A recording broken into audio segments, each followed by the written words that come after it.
You're listening to Cosmic Compass, episode 16.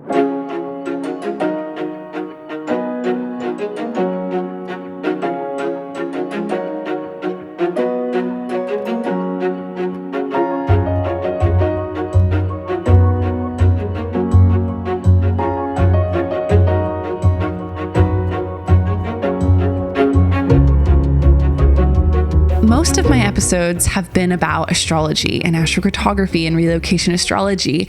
And in today's episode, we're going to be doing something a little bit different. We're going to be talking about manifestation rhetoric and why I personally do not try to manifest anymore. And this is coming from someone who's spent my entire life manifesting, like consciously and subconsciously manifesting things. And I've spent really my whole life doing vision boards, reading affirmations, journaling, scripting, law of attraction work. I've always been in this world. And it wasn't until I started learning traditional predictive astrology, not the more modern psychological counseling type astrology, but more of the traditional work. It really wasn't until I started learning Hellenistic astrology that I realized so much of life is out of our control, but it's what we do that matters. It's what we make of it that matters. And in today's episode, I'm going to be talking about the things that I love about manifestation rhetoric, and law of attraction, and also the things that I feel are a detriment to a lot of people. These are the reasons why I don't consciously try to manifest at all anymore, and why I instead focus my attention on other things, and also how it's given me so much more peace and surrender and trust in my life. And because of that sense of acceptance and trust in my timeline, in my astrology, in my life, I'm not so obsessed with trying to manifest things anymore. I think a lot of us in the spiritual space can often feel overwhelmed by how controlling it all is, like micromanaging your thoughts, because you believe that what you think you attract, and what you are thinking and believing is what you're manifesting in your reality, when I think a lot of that is actually very harmful rhetoric. And I want to talk about what we can do instead. If you've been following the manifestation rhetoric, especially since 2011, when Neptune entered Pisces, and this whole manifestation, new age spirituality, law of attraction world kind of blew up when Neptune entered Pisces in 2011. And it's just increased over these years. But it's this idea of thoughts become things. Thoughts become things. And it's behind this idea of when you get into the vibe, when you get into the frequency and you think about something, you will create it, you will make it, it will become yours, it will become your reality. There's something really empowering about that idea, right? It's like we're taking control of our lives. We're taking empowered action on our lives. What's the harm in that? The harm in this idea is that there are a lot of people in the world who did not think about these things. They did not subconsciously attract it in their lives. Maybe they're doing great. Maybe they're really optimistic, happy people, and they don't have, deep fears within them. Maybe they are just enjoying life, but then something bad happens to them. Something horrible happens to them. Or maybe they go through increased challenges. A lot of people in the manifestation new age world will say, well, what fear created that? What belief created that reality for you? What were you thinking about before that happened? That idea of you created this bad thing to happen to you. This, I believe, is one of the most harmful and most detrimental ideas in manifestation. I know people who believe this. I know people who live this, and it's interesting because it seems to make it worse for them. The more that you try to force and resist what is happening in your life, the more you try to push away the challenge and say, no, I'm just not going to think about this anymore. Like, I'm not available for this thought at all. And the more you try to resist it constantly, it ends up perpetuating that experience more because you feel this internal resistance. Or when more challenges come up, you start to blame yourself more for those things, when in actuality, maybe this is just a season. Maybe this is just a chapter of your life. Maybe this is just a hard time. Because we can see that in astrology. We can literally see these symbols, these glyphs, these movements on a chart, and it shows us what's happening. And so a lot of people, when they're in like a 4-year stretch of time that's very difficult, they'll just keep thinking, what am I doing to create this? In reality, maybe that is just a time in your life that you are going through hard astrological transits, and it's a prolonged one. Maybe it's an outer planet transit. Maybe there's something with Saturn or Pluto that you're dealing with. Maybe it's not you. And this is what made me open my eyes and change my beliefs from what I've always believed. I've always believed that your mind creates your world.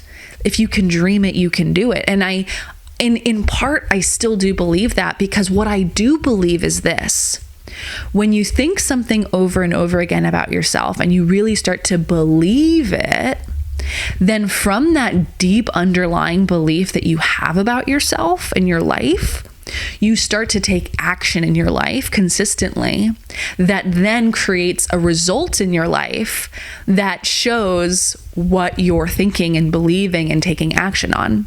The thing that I do like about the manifestation world and law of attraction and thinking of all that is that it does feel good. You can't lie that feeling empowered in your choices, making your decisions, taking action from that place of quote unquote alignment, which is in essence just feeling good.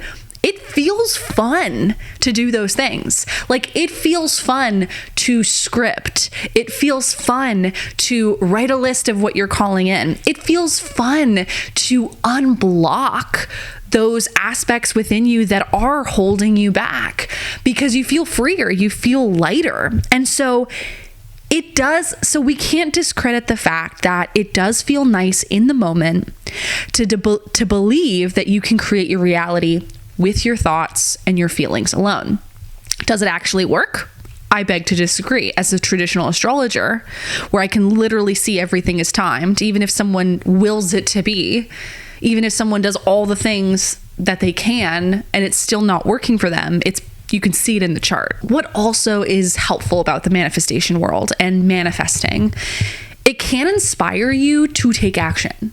Like, I know for me in the mornings, if I'm not feeling too great, I will do my alignment routine, my magical morning practice, where I will put on some music, I'll put on my speaker, I will listen to that music with my cup of coffee, I will journal.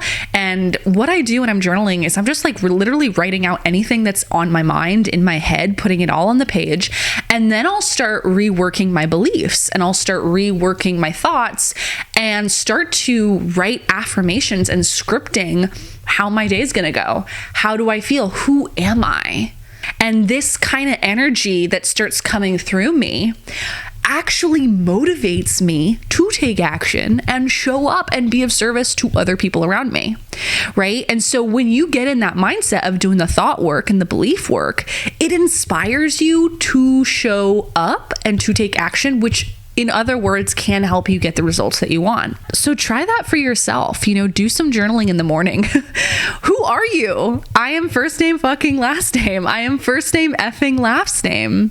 What is your why? What's important to you? What is meaningful work for you? And why does it matter that you do this work? Why does it matter that you show up consistently and do this for yourself and for others? That clarity of your why and your mission and having a purpose, when you get really clear on that through journaling work, it can really push you to take the action, which will give you the result. And I have to say that when you come from that place of alignment, of feeling good in the moment, you won't struggle with getting motivated to take action. if you're coming from that energetic place of feeling good and feeling ready. And a lot of this I do through journaling, which some in the manifestation world will say that's part of manifesting. I don't think it's manifesting. I think I'm just writing things down on a piece of paper. But I do think that that energy comes through me and then it pushes me to take action. So that is something that's really nice about the manifestation world. And number 3, the third thing that I do like about manifestation rhetoric in the law of attraction world is the idea subconscious manifestation can heal a ton of childhood trauma and your deeply ingrained beliefs.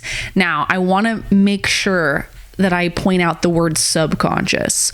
I am not talking about conscious manifesting here, like affirmations or saying, this is what I want my reality to be, or going general, as Abraham Hicks says, and setting your intention. I think she calls it segment intending or something like that.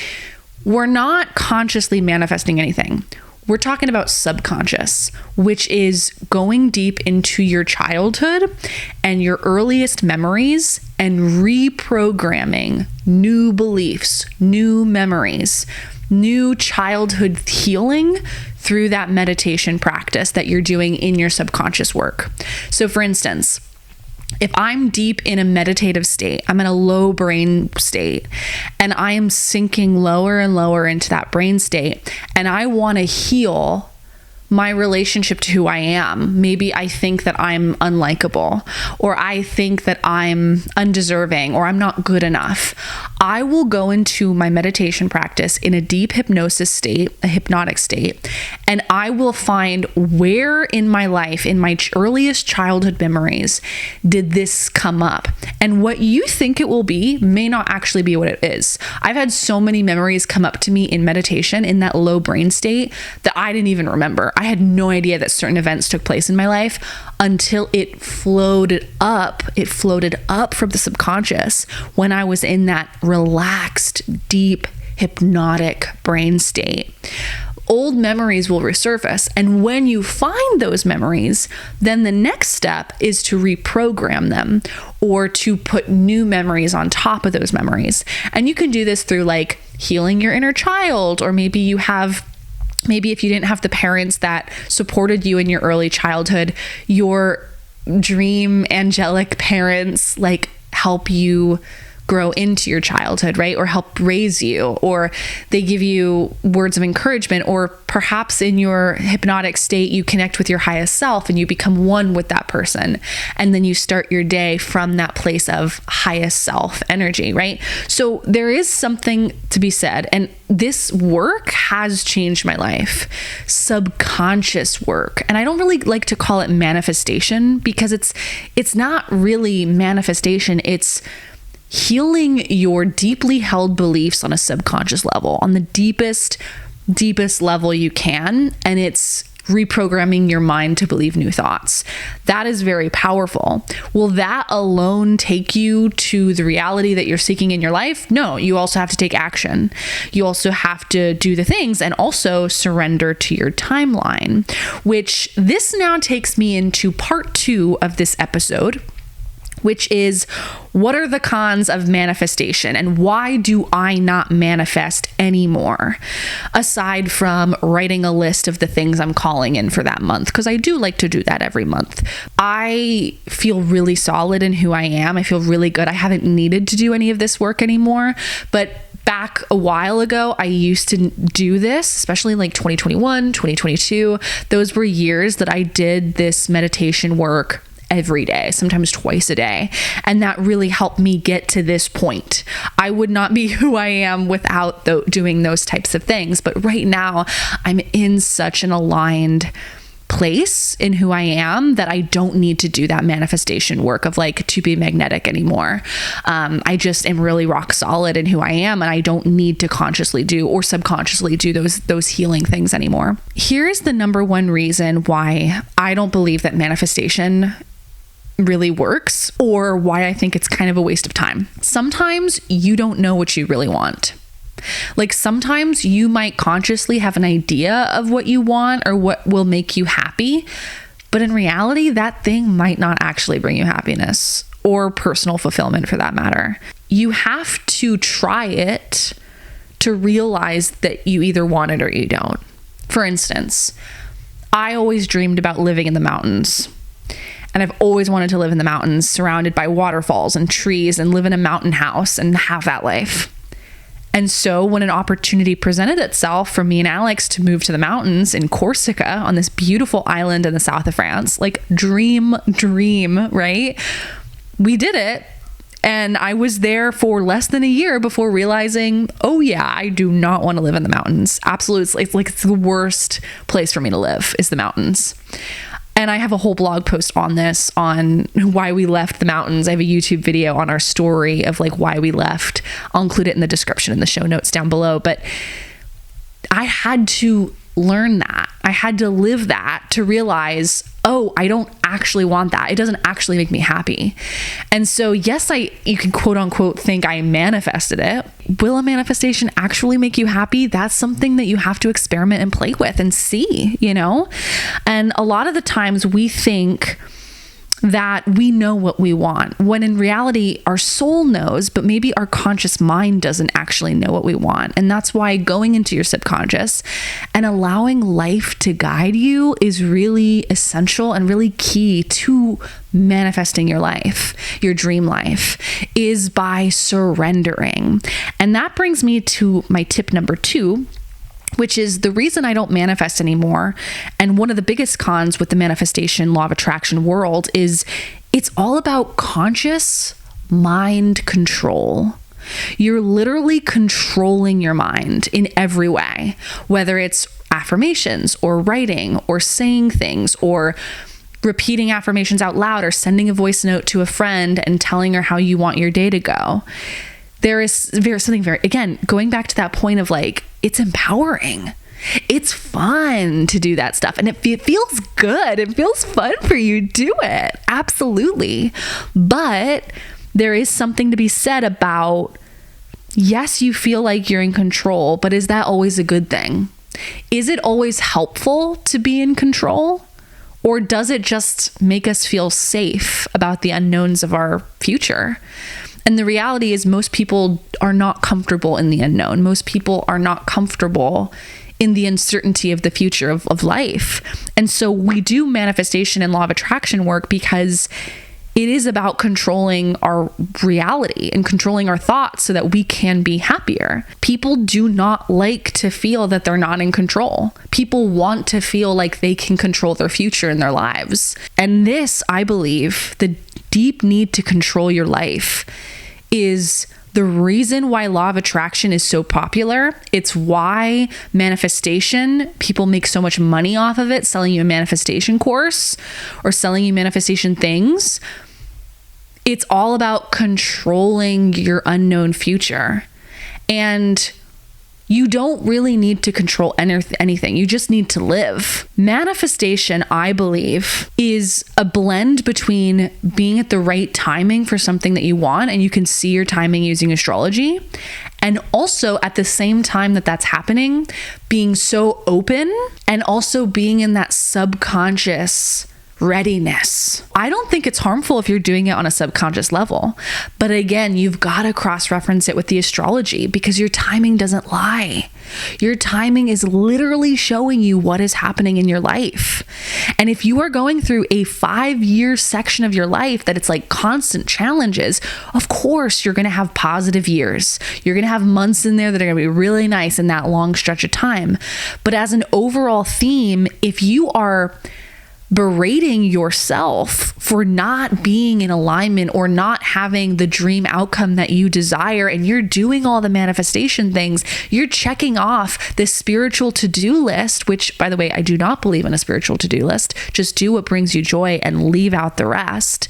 Don't do the to-do list, please, when it comes to your manifestation or your spiritual connection with God, the universe, love, source, all of that. Like, just deepen that connection just by being with it. There's no need for a checklist. But also, when you give up the desire to do all those things and you just live your life, you will find that it's actually more flowier. Like it's flowier. Is that a word? It's allowing yourself to enjoy the ride of life instead of feeling like you got to control every little corner and every little twist and turn on the river on your canoe. Like, you don't need to control all of that. Manifestation, I believe, manifestation does happen on the subconscious level, but it has to connect with your timing as well. The other thing I want to make sure I say is conscious thoughts do not create your reality. If they did, we'd all be living in horror films all the time, okay? Like, I have a very strong visual memory and imagination. Like, sometimes I'll have like random visuals come up into my mind that are like scary, and I literally shut that stuff down immediately. Not available for this. However, just because I had that vision flash into my mind, or just because I thought that negative thought about something, or I started fearing about something, those conscious thoughts do not create your reality. And I want to make this very clear. This is, I believe, the most toxic part of the law of attraction, spiritual new age world that we're living in with Neptune and Pisces, is the idea that all of your conscious thoughts are creating your world. That is not so, because if that were true, we would all be living crazy lives that are up and down and chaotic. No, our lives are not like that, because we do not manifest on a conscious level. Things are happening subconsciously, but they also have to merge with the timing. It's both. It's and. I want to reiterate this. If you think a dark thought, you're not going to create that reality. Just let it go. Let the thought go. Let the visual go and move on. Okay? The other thing I want to say is manifestation is so big on the mind. Like, the manifestation law of attraction rhetoric, that world is so big on controlling the mind, controlling your thoughts, your beliefs. That's all mental work. That's all thought work. That's all mind work. An intuitive led life is different. Doesn't mean you shouldn't lead with the thought work. I have a really nice balance in my life of both. Like, I do the thought work. If there's a negative belief that comes into my mind and I start repeating it, okay, we're going to sit down and we're going to work on that. And we're going to journal on that. And we're going to rewire some beliefs there. So it's not like you're just giving up the mind work, but it's also making space in your life to allow your life to be more intuitive, heart-led, connecting with your deepest desires on a body level, a physical level. I always say the intuition is not mental. It's not chatty. It's not a chatterbox. It's not a fire hydrant.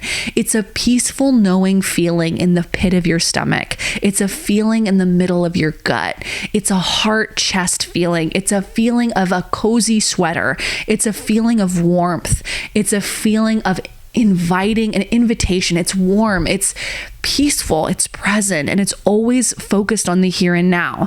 The intuition never lives in the future, and it never lives in the past. It's always present. If you want to learn more about this, check out my book, Slow Living, or get my Slow Intuitive Living bundle. By the way, I have over 12 meditations that I've recorded for you, as well as a journal, a workbook, my ebook. You can get so much of this information, as well as my videos, and go really deep by connecting with your intuition on a deeper level. I make it really practical and digestible and easy for you to understand and connect with, giving you homework, things like that. If you did want to develop that relationship with your inner voice on a deeper level, I'll include the link down below, but you can check out my Slow Intuitive Living bundle. It's on my website at helenawoods.com/courses.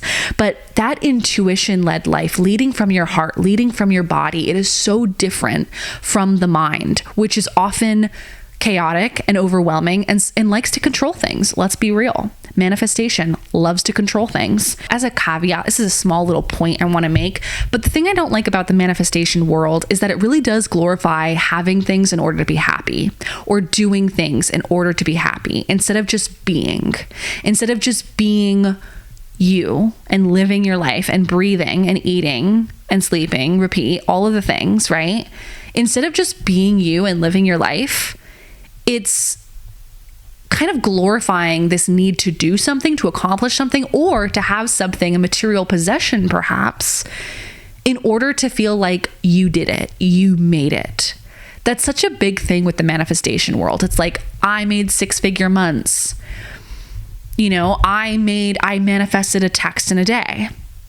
I manifested princess treatment in a day, right? It's like this idea that you can manifest a text overnight, or you can do this in a day. I don't believe that at all. I think that is the culty, brainwashing era of spirituality that is Neptune and Pisces, this age that we've been living in for quite a while. And we've seen the rise of spiritual coaches and gurus and TikTok stars that become famous for this.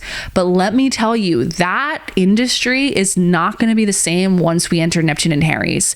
The Neptune and Aries timeline, and also Pluto and Aquarius, it is so the opposite of all of these things I'm talking about, like glorifying materialism, Prada bags, 6-figure months, manifesting a text in a day, all of that stuff. Yes, it's empowering, sure. And again, I want to go back to the first point of, if it makes you happy, do it. Sometimes I like to have that information on in the background when I'm getting ready, just because it makes me feel ready to go, ready to take on my day, feeling empowered. But at the same time, I am not making myself believe that I have to do something, or I have to be there, or I have to manifest this by this date. I allow life to guide me. I surrender to life. I accept my fate, and I accept my timeline. And that's the thing that astrology does, is astrology shows you how to surrender to your life, how to accept your fate. That's what traditional predictive astrology is used for, is to accept your fate. Love your fate. Amor fati.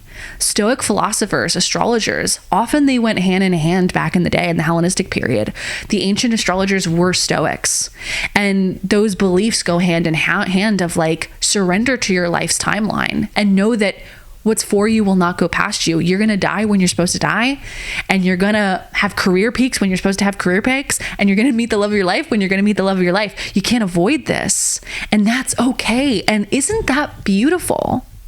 It's this blend of feeling empowered, taking the action, doing the thought work, and at the same time, knowing that what's for you will not go past you, knowing that you can surrender to life, you can trust yourself, that you are perfectly divinely on time, and that if something's not going right now, no matter how much thought work you're doing, look at your astrology. Because your astrology is showing you this, all of this. And this is something I feel compelled to talk about this week in this episode right now, because I've had so many clients over this last full moon, the October 17th Aries full moon, the one that was squaring Mars, opposing Chiron. You guys know. I've had so many clients this week that have come to me crying, hurt, upset, a lot going on in their lives, things that are just going off the deep, like things are just going wrong in their lives. And they all feel like, have I missed out on my timeline? Like, what's happening? And I can see it so clearly in the chart. Yes, this is happening. Saturn's on your sun. You're going through a big 12th house transit. You're going through a huge 8th house transit. You just had an eclipse on your moon. Right? Like, we can see this practically by doing astrology, and it gives people so much relief. I will say, I feel like astrology gives more help, more clarity, and more guidance, and that sense of surrender, peace, and trust than manifestation does. It's interesting because I do think a lot of people think that manifestation work is actually more helpful or positive than astrology work, because a lot of people say that astrologers are fear-mongering or it's all doom and gloom. But actually, I think manifestation is more of the harmful rhetoric, because we're teaching people that you're manifesting your hard things in life. You're manifesting your cancer treatment. You're manifesting, your house collapsing, all these things because you manifested it with your thoughts. That is the most harmful thing that we can think. That is the most harmful rhetoric out there. It's toxic. It's not helpful, actually. What is helpful is surrendering to your faith. Ooh, faith. I like that. What is helpful is accepting your path, surrendering to your astrology, surrendering to life, letting life, God, angels, the cosmos, whatever you want to call it, whatever is out there, surrendering to your path in the present moment, being here now, being with your breath, finding the fun things that you love to do and doing them every day because it brings you joy and it lifts your heart up, right? That's what we should focus in on, not controlling every thought in our mind and trying to be somewhere where we're clearly not there. So why are we forcing and condemning ourselves for not being where we want to be? Let's stop berating ourselves for not being exactly where we consciously are controlling ourselves and our minds to be. Maybe that's not our path. Maybe that's not our timeline, and that's okay. Also, do not always know what you need to feel fulfilled and happy in your life. And sometimes the best way to get there is to surrender and to data collect. One of the biggest things that I see a lot of people say is like, surrendering is giving up. It's not actually. Surrendering is not giving up. Surrendering is continuing to take action, continuing to get up and do the thought work and take the actions, but it's doing it from a place of receptivity. It's doing it from a place of, I allow life to guide me. I allow life to dazzle and delight me. I allow life to take me where I'm meant to be. I allow life to take me to where I'm meant to be, but I am not going to force myself. I'm not going to be thirsty about this. I am going to not be resisting this, because there's this quote that says, what resists persists. The more that you control and resist something, resist life, resist the flow of the river, resist what is happening, what is flowing in your life, the more you're going to persist that, the more that is going to keep persisting. And I'm inspired to talk about this because I know of people, my clients, people in my life, my personal life, where they go through hard times and it just seems to be getting worse because they keep resisting the flow of the river. They keep resisting that. They keep resisting it instead of just surrendering to life and letting life take you where you're meant to be. This doesn't mean you stop taking care of yourself. This doesn't mean you stop taking action. Stop forcing a circle in a square. Stop forcing a round peg in a square hole, right? It's stop forcing yourself. That is surrender. It's an energetics thing. It's a trusting life more than anything else. And I say this as someone who does trust in life immensely. I always have, even through the dark times, even through the times that I've had a lot of hard things happen to me in my life that I haven't been documenting those things. They happened before this part of where I am now, right? And it's the thing that got me through all of that was faith. And it's not religious. I'm not Christian. I don't follow Jesus. I don't do any of that. I follow God though, and God is something personal to me. God is in the wind. God is in the birds. God is in the light that hits the leaf. God is in the life that is growing every day. God is energy. God is love. God is heart-led energy. That for me is God. And that is faith, is trusting in something magical. A lot of people that follow manifestation rhetoric, they start to lie to themselves. They don't own their reality. They don't own that they're going through a hard time in their life. They don't know that because they don't look at their astrology. They don't look at their charts, but also they don't own the fact that, yeah, I'm going through a hard time in life. Life kind of sucks right now. They try to resist it instead of flowing with it, instead of owning it and saying, yep, this is really hard, but I'm going to decide how I'm going to move through this challenge in life, and I'm going to work through it by taking action and doing the things that I need to for self-care. A lot of people I've noticed that are really deep in the manifestation rhetoric and the world, they don't own when things are happening to them that are hard. They instead try to push it away. They resist it instead of owning it. And that's where we get this whole idea of like spiritual bypassing or toxic positivity, right? It's not owning, I'm going through a hard time in my life, right? It's not owning that. Instead, it's trying to push it. We're lying to ourselves when we do that. We shouldn't lie to ourselves. We should own how we feel and what we're going through and the things that are happening and what is it teaching us? What is it teaching us? What is it bringing up for us to uncover and learn from and grow from in some way? There's always so much that we can learn from hard times, and sometimes this is also kind of a controversial take on this, but I also believe that sometimes you don't need to learn something through a hard thing. Sometimes you are just going through a hard period in life and it just sucks, and that's enough. That's okay.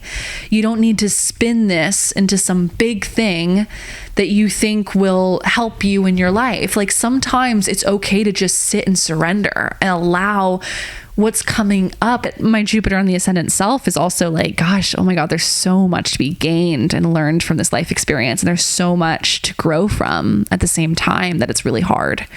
We did not come to this earth for everything to be perfect. We did not come to this earth for everything to be amazing and magical all the time. We also came to this earth to go through the highs and lows, because that's what it means to be a human. That's what it means to be on planet Earth, is to go through those waves. And a lot of people in the spiritual new age manifestation world, they do not own that. They do not accept the fact that life does have hard times. But you know what? We can get through hard times. We can get through challenge. That's why we're human, and that's why we're here on Earth, is to go through these things, to learn from them. And you might be someone who's maybe going through a really positive time in your life, but then there'll be a hard time coming up in 10 years, right? Like, where you are now doesn't necessarily mean you'll be there 10 years from now. And that's the great thing about transits. And that's the great thing about astrology. Transits pass. This too shall pass. This transit too shall pass. So if you're in the muck, if you're going through hard times right now, or at any point in life, 5 years from now, 2 years from now, whenever, just know, I want you to remember that today. No matter how hard you try to manifest, or how hard you try to do the law of attraction things, or how hard you try to affirm or script or put that self-tape on in the background and fall asleep to it, you are right on time. And this transit too shall pass, as they all do. You will get through this. You will get through this. So that is my monologue on manifestation. I've been wanting to make this video for quite some time, but it just kept getting pushed off for some reason. But now I'm here and needed to talk about this today, because I just find that as we're in this Neptune and Pisces time, there is a lack of spiritual ownership and life reality ownership, and that's all gonna pop. That bubble is going to pop when Neptune enters Aries. How can we remain empowered but also not be deceived by this Neptunian Pisces fog that we've been in for so long? And I say all of this as someone who was deep in the astrology world for so long. I'm not doing this again, so all of this to say, remember the natal promise. Remember astrology. Astrology is here too. And this doesn't mean we have to completely stop doing all the thought work. In fact, I think doing the thought work is actually really helpful for us in our lives. Owning our thoughts, rewiring our beliefs on a subconscious level through hypnosis and meditation, doing the journaling work. All of this stuff is helpful. But I personally do not find any value in consciously trying to manifest anything anymore, because I surrender to my fate. I surrender to life. Amor fati, love your fate. The Stoics and the ancient astrologers were in alignment, in harmony with this idea. A lot of the ancient astrologers back in the Hellenistic period, they also were really into Stoic philosophy for good reason. As astrologers, we see the good and the bad coming up. And it's helpful. It gives us clarity. It lets us surrender. It helps us accept our fate and also use the cosmos to our best, and also use the planets to our benefit, to plan for the most advantageous times to do things, right? We can use this as a tool, but it doesn't mean that we're consciously trying to control every aspect of every thought that we have. If anything, that's harmful, because we forget to live. We forget to have fun. We forget to enjoy the ride and just allow our canoes to take us down the river. Let's stop trying to micromanage and control every part of our mind. Let's flow with life instead of against it. Let's flow with life by observing it and being present with it and enjoying it. And yes, slowing down in our lives so that we can be one with that, so we can enjoy the ride. And if you did want to learn more about this from me, if you wanted to learn more about my slow living era, I don't know if you guys know, but for years I had a YouTube channel that was all about slow living. And so I've made like hundreds of videos on slow living. I wrote a book about it. I had my first book published on slow living, my slow intuitive living bundle, which you can get all my meditations, my videos, my ebook, my workbook, my journal, all my journaling prompts that I use in the mornings. You can get all of that at helenawoods.com, and specifically helenawoods.com/courses. You'll find the slow intuitive living bundle there. But I've gone through my own era of like teaching this work of slow living, and now I'm in an era of teaching astrocartography and astrology. But the slow living aspect is always in my life. It's a huge foundational part of my life, and I don't talk about it or teach on it anymore because I'm living it so much. And I've helped so many people with that as my manifesting generator self likes to do, I like to pivot and move on when I feel that a chapter is closed. And so you won't find me often making content on slow living anymore, but just know that it is one of the key foundational pieces to my happiness in my life, and how I've become such a grounded and honestly like really fulfilled, happy person is by slowing down enough to smell the roses, to notice the beauty in my life and be present with it. All right. That's a lot of information in today's podcast. I hope you got a lot out of it, some inspiration, some ideas, some food for thought. Let me know. Send me a DM on Instagram at Ms. Helena Woods, or leave a 5-star review on Apple Podcasts or Spotify. Let me know what you thought of the episode. I'd love to hear from you, and have a magical, beautiful rest of your week, and happy astro travels, my sweet kindred spirits.